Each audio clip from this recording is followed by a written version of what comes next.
सैकड़ों विधवा मुस्लिम महिलाओं ने भारत सरकार को चिट्ठी लिखी, तब जाके कानून की चर्चा आई है। वक्फ कानून में बदलाव के बाद अब ये गरीबों से जो लूटा जा रहा है वो बंद होने वाला है। और आज ईमानदारी से उसका उपयोग हुआ होता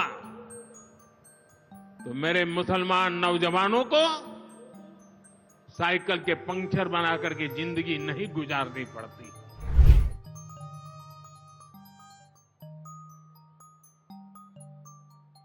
देवियों सज्जनों, नमस्कार।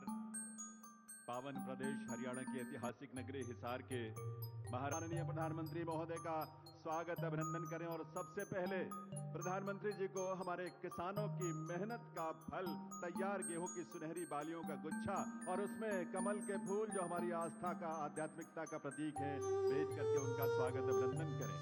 मुख्यमंत्री महोदय से मैं पुनः निवेदन करूंगा, अब माननीय प्रधानमंत्री महोदय को पगड़ी और शॉल भेजकर उनका अभिनंदन। वक्फ के नाम पर लाखों हेक्टेयर जमीन पूरे देश में है।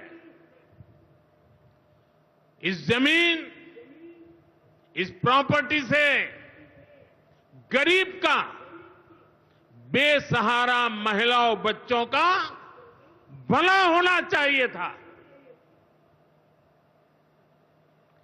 और आज ईमानदारी से उसका उपयोग हुआ होता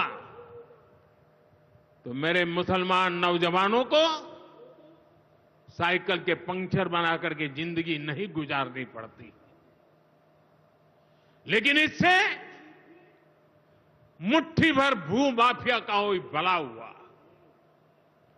पसमानदा मुस्लिम इस समाज को कोई फायदा नहीं हुआ। और ये भूमाफिया किसकी जमीन लूट रहे थे? ये दलित की जमीन लूट रहे थे, पिछड़ों की जमीन लूट रहे थे, आदिवासी की जमीन लूट रहे थे, विधवा महिलाओं की संपत्ति लूट रहे थे। सैकड़ों विधवा मुस्लिम महिलाओं ने भारत सरकार को चिट्ठी लिखी, तब जाके कानून की चर्चा आई है। वक्फ कानून में बदलाव के बाद अब ये गरीबों से जो लूटा जा रहा है वो बंद होने वाला है।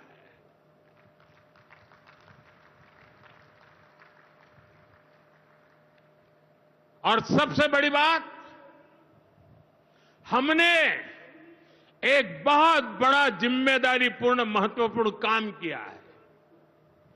हमने इस वक्फ कानून में एक और प्रावधान किया है। अब नए कानून के तहत, वक्फ के कानून के तहत किसी भी आदिवासी की जमीन को हिंदुस्तान के किसी भी कोने में,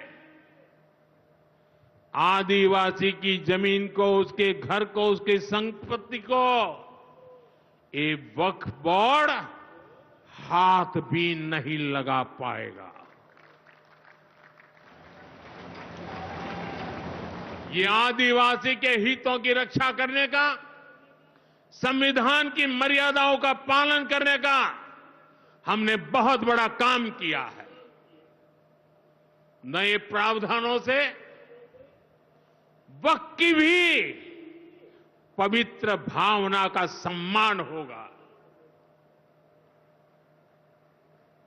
मुस्लिम समाज के गरीब और पसमानदा परिवारों, मुस्लिम महिलाओं, खास करके मुस्लिम विधवाओं को, मुस्लिम बच्चों को उनका हक भी मिलेगा और भविष्य में उनका हक सुरक्षित रहेगा।